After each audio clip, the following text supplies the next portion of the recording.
Hello YouTube, Jacob here. So I came across a video of an atheist who claims that the restrictions placed on religious people is not worth the belief in God. That if you have some form of religion, then you miss out on things in life if you're wrong about God. You actually, I guess in a way he's trying to say that you lose more by believing in a God than not believing in a God. So let's see what these points, the point that he has to make. Pascal's wager. If you believe in God and presumably follow him and turn out to be wrong, then you've lost nothing. But if you don't believe in God and turn out to be wrong, then you lose everything. We've all heard this argument debunked 1,000 times. People will argue that you can't just choose to believe in God, or that there are thousands of gods, so the wager really creates a false dichotomy. But I have a different take on the subject. Don't get me wrong, those are great arguments, but I think that there's another argument that goes largely unsaid in the atheist community, and that is, if you live your entire life by a certain god's rules, and then it turns out that that god is a fairy tale, then you've really lost a lot. Let me give you a list of examples. You've lost the opportunity to express your sexuality in the way that makes you feel happiest and most comfortable. If you're an LGBT... So let me guess, you don't get to have sex with a bunch of people and avoid the spreading of disease. person, or you're just a straight person who wants to have sex outside of marriage, chances are... Whoa. There's a lot of religious people who have sex outside of marriage, and they end up finding God's grace later on in life. This has always been the case, I believe. But the main point here is that by abstaining from sex, is it truly unethical to do so? I mean, I think there's a lot of ethics behind it, from abstaining from sex, and also kind of preserving the value of sex. You know, the more you have sex with just a bunch of different people, you kind of devalue that relationship that you would actually have with the one that you're going to spend your life with, who will also help to provide for your family. You've lost a lot of opportunities by following a certain religion. There are a lot of LGBT... And my guess is this is the main reason why he probably doesn't want to believe in a God, because it puts limitations on your sexuality, you know, and that's not to say that you don't have free will. You can go out and have sex with people if you want. But in the end, I mean, I've talked to some people who live that lifestyle, and they tend to be unsatisfied with it. You know, they feel empty inside. They don't see sex as they used to. People who live their lives according to a certain religion and thus have never been able to have a committed partner. Are you serious? Well, your claim is that the LGBTs claim that, you know, it's impossible for a self-identified homosexual to eventually create a relationship with the opposite sex isn't based on any science whatsoever. You know, I think it's all just mental, and I think people can get over it. I've seen a lot of people who were so-called LGBT people who were gay, and they got over it as they got older, you know, but we encourage it now because I don't know why. I think because of the liberal media and the liberal Nazis that control the media. They're always trying to push their agendas, but you know, your idea is that it's impossible for a gay person to love the opposite sex and to grow and build a real relationship with them is impossible. I think is based on ignorance. Going to tell me that they haven't lost something if their God turns out not to be real. And for just about anyone in most religions, there's a lot of guilt to be felt over going against the dogma on sexuality. If you follow just about any given religion, you're risking a guilt-free sex life. You've missed out on the ability to spend your money the way that you've wanted to. Living life without religion means that you can decide where you want your money to go. Sure. In a Christian's worldview, it's your free will to give money or not. You don't earn your salvation. So you're not forced to give 10% or anything like that. But supposedly it's due to your free will desire to love others like God has loved you. If you want to donate 10% of your income to charity, you can. It doesn't have to be dictated by anyone but you. You've missed out on living a life that's totally free of fear of eternal torment. As a Christian, I know several believers like myself who do not fear hell. Once you're saved, you're always saved. Okay? Myself included, will tell you we spent a lot of time being afraid of eternal torment, and now that we don't believe in that, I really don't know why you were afraid of eternal torment unless you were doing things that would be considered unethical.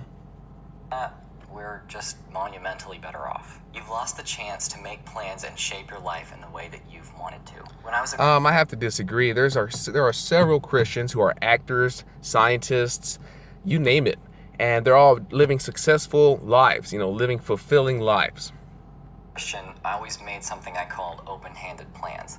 That meant that I planned for things in my life that I wanted to do. I set up goals, but I always left it open for God's influence. This left my ambitions vulnerable to change based on what religious officials told me they should be.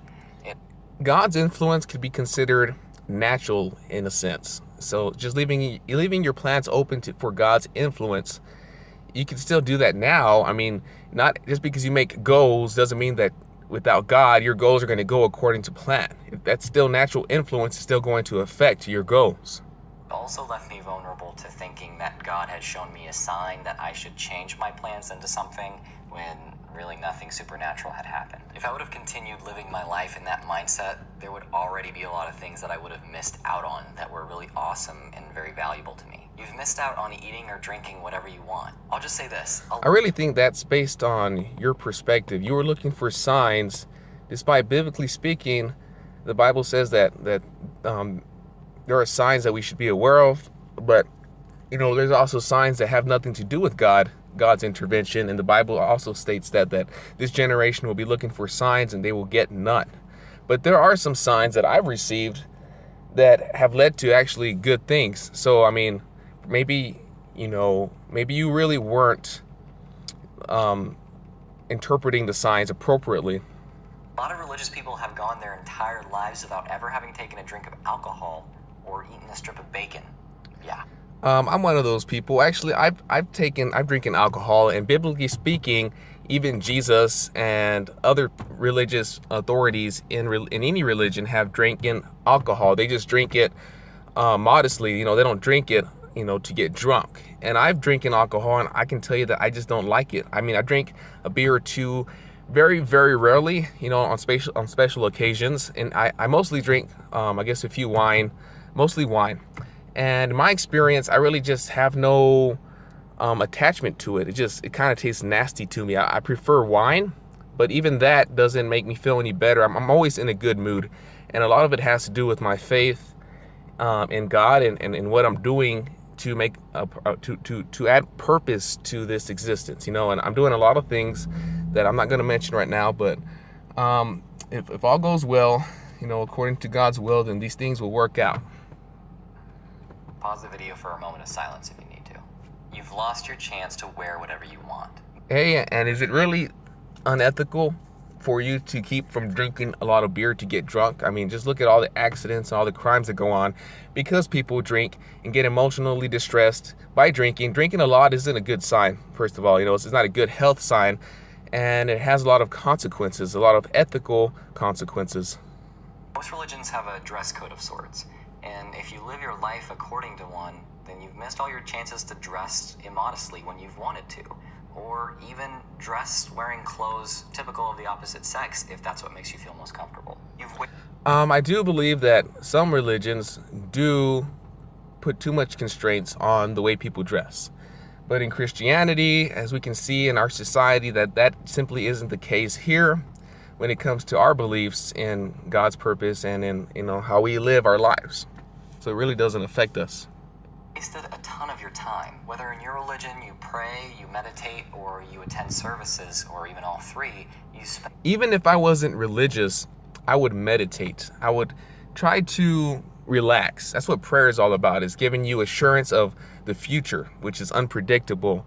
And I pray at least in the morning and at night, and just a few times during the day. I would say the most amount of time I spend praying is about an hour in total. Okay. And during those times, I would be doing nothing other than probably playing video games or doing other things that are very, very unproductive. I mean, so really it doesn't take much time to pray, and it's not really unproductive if it does good for your soul and for your conscience.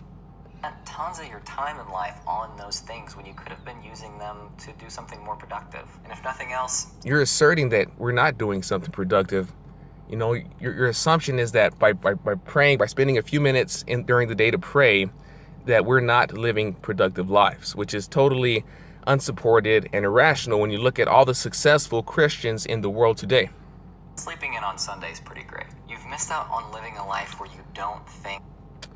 Sleeping in on Sundays isn't really that great. I feel like I miss out on a lot of opportunities to socialize with other people. And on a Sunday morning, I like to drink a cup of coffee. I love to get ready, and after church, we go out to eat. I mean, that's really a nice family. Good. That's a good time. You know what I mean? That you're inherently evil or inherently broken. Most religions teach their followers that there's inherently something wrong with them. And it's sad that people go their entire lives thinking that they're just broken individuals. I don't think it's a bad thing to self-reflect on the bad things that you've done in your life. You know, if you've lied or if you've done anything that's bad in life, I don't think it's a bad thing to think about it, to forgive yourself about it, that's what religion it really is all about, is to forgive yourself, your conscience, to build a good, strong basis for a moral life in the future in which you can correct your flaws. And I guess you don't like the idea that you have flaws, and so you don't like to address those flaws, and I think that's really a bad thing. You kind of bottle up all those flaws in your heart, and you just can't admit to yourself that, we're not perfect. You've missed out on living a life that's free of fear of judgment for thought crime. Everyone has thoughts that aren't so great, but that they don't act upon, and that's totally okay. It's sad. I don't know. I don't think there's any in Christianity, there's any constraint on thoughts. There are critiques. I mean, if you're scared to be critiqued about your thoughts based on objective standards, then yeah, I mean, you should fear being stupid. So far, I've really heard nothing that would compel me to forget God and to be an atheist. There's really nothing compelling about his argument. I guess you can say, well, I don't eat bacon personally, and that's a personal choice that I've made concerning my faith. But biblically speaking, it says some people, who are weak in their faith will not eat any meats, and there are those who will eat everything, and we shouldn't judge them. Just to keep preaching the truth to them, and hopefully they can come to their own conclusion that eating bacon and other kind of meats is unhealthy and is not good. I mean, killing pigs is a bad thing, I think, because pigs are supposedly smarter than dogs. And does our culture eat dogs? No, because we see the intelligence that they display, the kind of love that they display, and I think that same thing we can see in pigs. Okay, so I think it's kind of hypocritical for us to be against them killing dogs in like Asia, and for us to kill pigs in America. I mean, it's a very cruel thing, I think. So guys, tell me what you think about my counter arguments to his arguments, and you have a blessed day.